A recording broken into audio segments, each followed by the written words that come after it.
Before we open this file, if you enjoy these stories, please subscribe to the Eris files. It really helps me keep making new files for you. My wife told me she was going to a boring work dinner.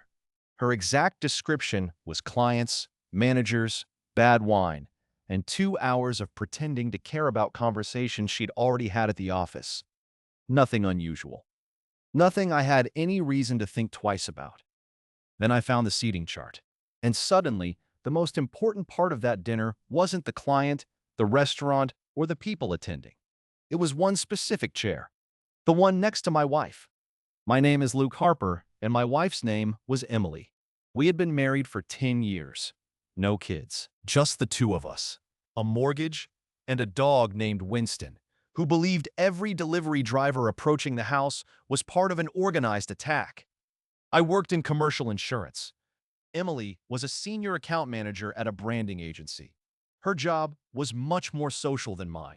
Client lunches, presentations, launch events, networking nights, dinners downtown, that kind of thing. Sometimes spouses were invited. Usually we weren't. I never cared. Honestly, most nights I was perfectly happy staying home with Winston instead of listening to 3 hours of people discussing brand positioning over overpriced appetizers. Nothing against brand positioning. I'm sure it's fascinating to someone. For most of our marriage, Emily would come home from those events and tell me everything. She'd kick off her shoes, sit at the kitchen counter, and give me the full recap. Who drank too much? Which client complained about something ridiculous? Who got into an argument? What her boss said that irritated everyone. Half the time, I didn't even know who these people were. That never stopped her. Then somewhere around our 9th year of marriage, those recaps got shorter. How was dinner? Fine. Who was there? Everybody. Anything interesting? Not really. And that was it. She'd shower, check her phone for a while, then go to sleep. I noticed the change. I just didn't attach any meaning to it. There was also a guy named Graham Ellis. He had joined Emily's agency around 7 months earlier as a strategy director. 41, divorced. Good at his job from what Emily had told me. For the first few months, I heard his name constantly. Graham thinks the client will hate the campaign. Graham wants another revision. Graham scheduled a 7:30 meeting because apparently he hates everyone. Normal coworker stuff. Then his name disappeared. I didn't notice right away. A couple of months later, I asked about him. How's that Graham guy? Emily barely looked up from her phone. Fine, I guess. You guys still work together? Not really. I barely deal with him anymore. That answer meant absolutely nothing to me at the time. Later, I would remember it almost word for word. That Friday, Emily told me the agency was hosting a client dinner at a restaurant downtown called the Alder Room. Private room, maybe 20 people. She mentioned it while she was getting dressed. I was leaning against the bedroom doorway while she stood in front of the mirror holding earrings against her neck. What time do you think you'll be home? 10:30? Maybe 11. That long? She gave me a look through the mirror. Client dinner. Right. Sorry. Exactly. 2 hours of smiling at people while they talk about quarterly goals. Sounds incredible. It's going to be awful. Then she held up 2 dresses. Black or blue? Blue. You always say blue. Because you look good in blue. She smiled, then put on the black one. I stared at her. Why do you keep asking me? I like having options. That's not what options mean. She laughed. It was such a normal moment. That's one of the things I remember most. Nothing felt wrong. Emily left around 6:15. At 8:40, she texted me. Still trapped here. I wrote back. Thoughts and prayers. She sent a laughing emoji. At 10:30, she still wasn't home. Then 11. I didn't worry. These dinners ran late all the time. At 11:20, I texted, "You alive?" A few minutes later, "Yeah. Client won't stop talking. Leaving soon." Emily walked in at 12:38. I know the exact time because I was still awake watching a movie that I refused to stop even though it was terrible. She came through the door carrying her heels. Rough night? You have no idea. She leaned down and kissed me. Quick kiss. Nothing strange. She smelled like wine. Again, normal. I asked, "Did the client finally stop talking?" She laughed. Eventually. Then she went upstairs. Saturday morning, Emily left to meet her sister. I made coffee and went into our home office because I needed to print an insurance form. There were already papers sitting in the printer tray, 6 or 7 pages. I picked them up. The first few were work documents from Emily's agency. Budgets, campaign notes, client names. I started putting them aside. Then I got to the last page. It was a floor plan at the top. The Alder Room client leadership dinner final seating, I would have put that aside too. Then I saw Emily's name. Table 1, Seat 6. Beside her, Seat 7, Graham Ellis. I stopped. Not because sitting next to a coworker means anything. It doesn't. 20 people were at the dinner. Everybody had to sit next to somebody. Then I noticed the note beneath their names. Pairing requested, EH. I read it again. EH, Emily Harper. I stood there for a second trying to come up with another explanation. Maybe E meant something else. Event host. Executive hospitality. I had no idea. Then I looked closer. Graham wasn't originally supposed to be at that table. His name had a small arrow beside it pointing from table 2. Underneath, move GE beside EH per request. I remember looking at that sentence and feeling something change. Not panic. Not even anger. Just this uncomfortable feeling that I had walked into the middle of a conversation without hearing the first half. Because Emily had told me she barely worked with Graham, yet someone had specifically moved him from another table so he could sit beside her. And according to the note, Emily had requested it. There were 5 other pages in the stack. I went through them. One was an earlier version of the seating chart. Emily at table 1, Graham at table 2. The next version had Graham moved to table 1, but a few seats away from her. Then came the final version, right beside Emily. 3 versions, 3 arrangements. Those 2 seats had been changed twice. On the final copy, pairing requested, EH. I took pictures of every page. Then I put the papers back exactly where I found them.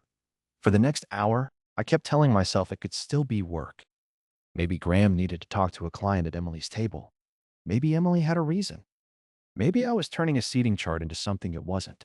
The problem was, if there was a simple explanation, I couldn't figure out why Emily had told me she barely dealt with him anymore. And once that question got into my head, it stayed there. I didn't confront her, not yet. That afternoon, I searched the Alder Room on social media. Nothing. Then I checked Emily's agency. They had already uploaded pictures from Friday night. Corporate photos. Handshakes, glasses of wine. People standing around looking much happier than anyone has ever looked at a corporate dinner. Emily was in 4 photos. Graham was in 3 of them. One showed everyone at table 1.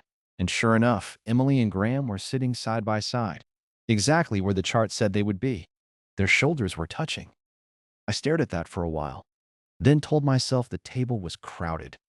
Another picture showed Graham leaning toward Emily while she laughed. His arm was resting along the back of her chair. Again, not proof. I became very aware of how many times I was saying that to myself. Not proof. Not proof. Not proof. Then I found a short video posted by one of Emily's coworkers, maybe 10 seconds long. The camera moved around the table while people talked. At one point, it passed Emily. She was looking at Graham, and she had this smile on her face. I knew that smile. That sounds ridiculous. But when you've been married to someone for 10 years, you know their expressions. You know the polite smile, the uncomfortable smile, the please save me from this conversation smile. And then there's the one they give somebody when they genuinely want that person's attention. I hadn't seen Emily look at me that way in a while. I closed the video, then opened it again. I wish I hadn't. Sunday morning, I remembered that Emily and I shared a rideshare account. We'd set it up years earlier because it made things easier when we traveled. I opened the history. Friday, 6:22 p.m., home to the Alder Room. Nothing surprising. Then, 10:47 p.m., the Alder Room to the Beaumont Hotel. I just stared at it. The Beaumont was maybe 7 blocks from the restaurant. Another ride. 12:11 a.m. The Beaumont Hotel to home. Emily had told me she was stuck at the restaurant because the client wouldn't stop talking. She had left the restaurant at 10:47. I searched the hotel. There was a bar downstairs and a restaurant above it. And obviously, hotel rooms. Still not proof. So I checked the credit card. Friday night, the Beaumont Hotel. $74.60. 11:36 p.m. At that point, my question changed. I wasn't asking myself whether something felt strange anymore. I wanted to know how many things Emily had lied about in one night. Monday morning, after she left for work, I checked the printer history. The seating chart file was still there. Alder, backswash, dinner, backswash, seating, final 3. Then I saw final 2. And final, I opened the first one. Graham was at table 2. Second version, table 1. Final version, directly beside Emily. The note about her request only appeared on the final copy. That was enough for me. I printed all 3 versions. Then the rideshare history, the hotel charge, one photo from dinner. I found a black folder in the office and put everything inside. On the front, I wrote, file number 02. But there was something useful about taking everything that had been spinning around in my head and putting it in one place. Wednesday evening, Emily came home around 7. I was sitting at the kitchen table. She walked in, took one look at me, and stopped. What happened? Nothing yet. That answer made her nervous. I put the final seating chart on the table. She looked at it. What's this? You know what it is. She stared at the page, then at me. Okay.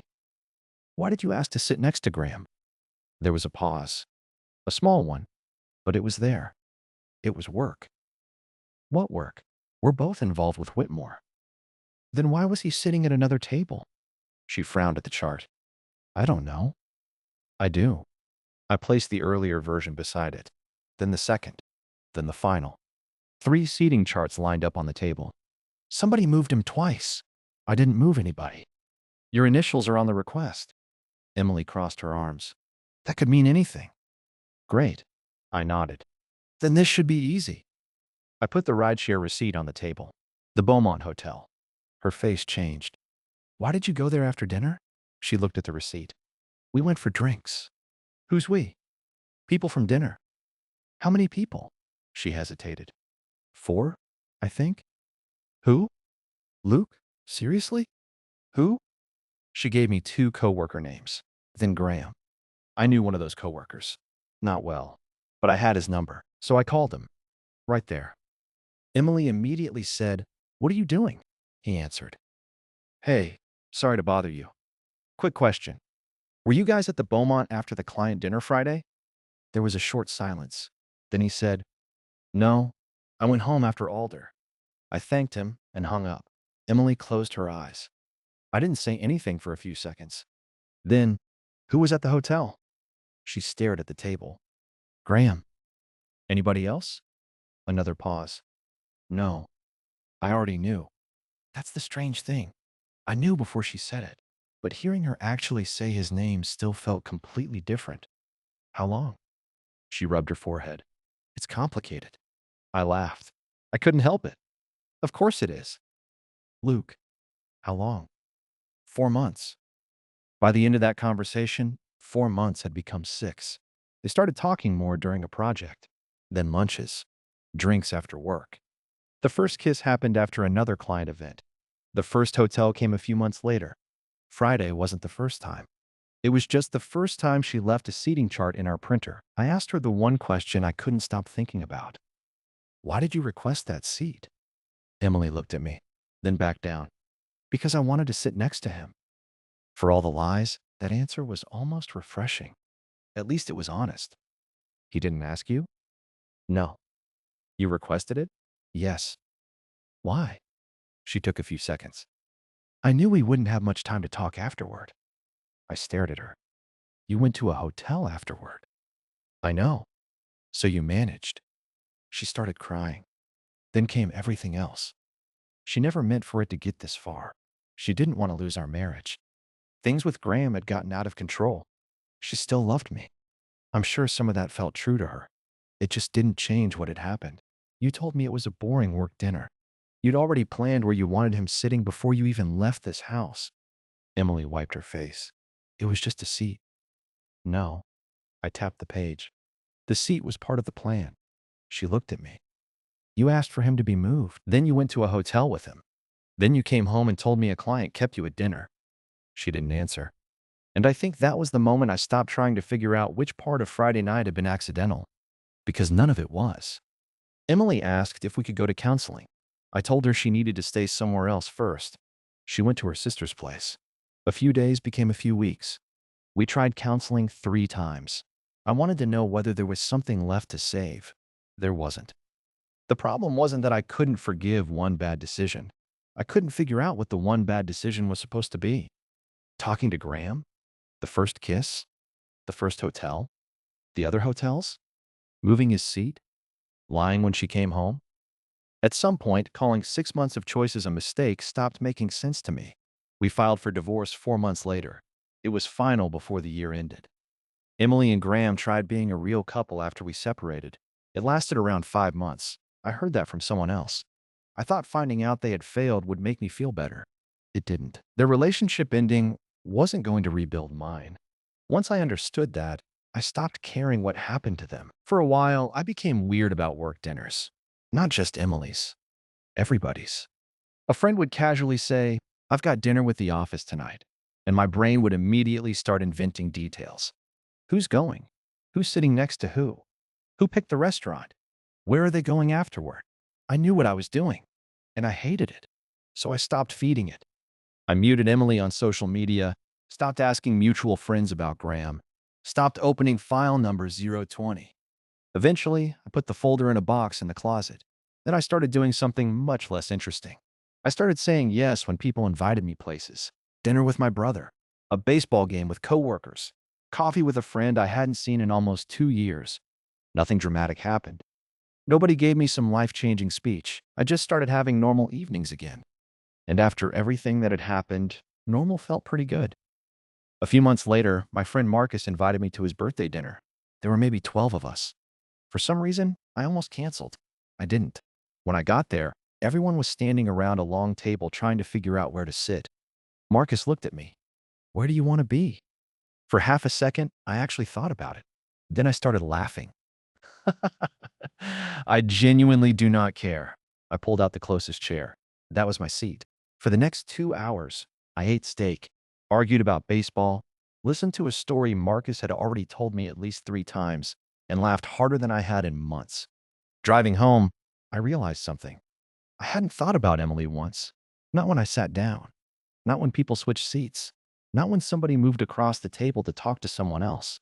Nothing. It sounds like such a small thing. At the time, it felt huge. For months, I thought getting better meant understanding every detail. Why Graham? Why 6 months? Why the Beaumont? Why that particular seat? Eventually, I realized I already had the answer. Emily wanted to sit next to him. That's why she asked.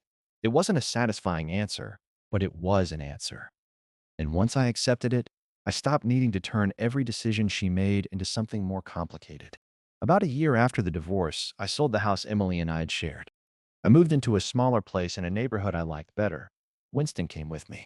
Obviously, he still hates delivery drivers. Some things survive divorce. I started cooking more. Had friends over. Sometimes it was 2 people, sometimes 8. One night, my brother came early to help me set up dinner. He looked at the table and said, "Do we need place cards?" I stared at him. Absolutely not. He started laughing, and so did I. People sat wherever they wanted. Halfway through dinner, 2 of them switched places because they couldn't hear each other. Nobody cared. Later that night, I was standing in the kitchen looking at everyone around the table. There was no seating chart, no strategy, no hidden plan. Just friends eating too much food and talking over each other in my apartment. And for the first time, the memory of that page from the Alder room didn't bother me. Emily told me she was going to a work dinner. Technically, she was telling the truth. Her boss was there. Clients were there. Her company paid for the meal. But the seating chart told me the part she left out. She didn't just happen to sit beside Graham. She wanted him there. She asked for him to be moved. That little note beside her name opened file number 020. For a while, I thought that file had ruined my life. It hadn't. Somebody can lie to you. They can choose someone else. They can make plans that don't include you and come home pretending nothing happened. You don't get to control that. What you do get to control is whether their choices keep deciding how you live after they're gone. Emily chose her seat that Friday night. Eventually, I chose mine too. Mine just happened to be at another table, with different people, in a life where I didn't need to wonder whether the person beside me actually wanted to be there. File number 02 was closed. I kept the seating chart. The marriage ended. Life didn't. And these days, when somebody asks me where I want to sit, usually I just take whatever chair is closest. Turns out that works pretty well. Another file closed. Another secret exposed. And this time, I learned that the best seat in the room isn't the one somebody planned for you. It's the one where you can finally relax. If you enjoyed this file, leave a like and subscribe to the Eris files. It really helps the channel grow. Every betrayal leaves a file.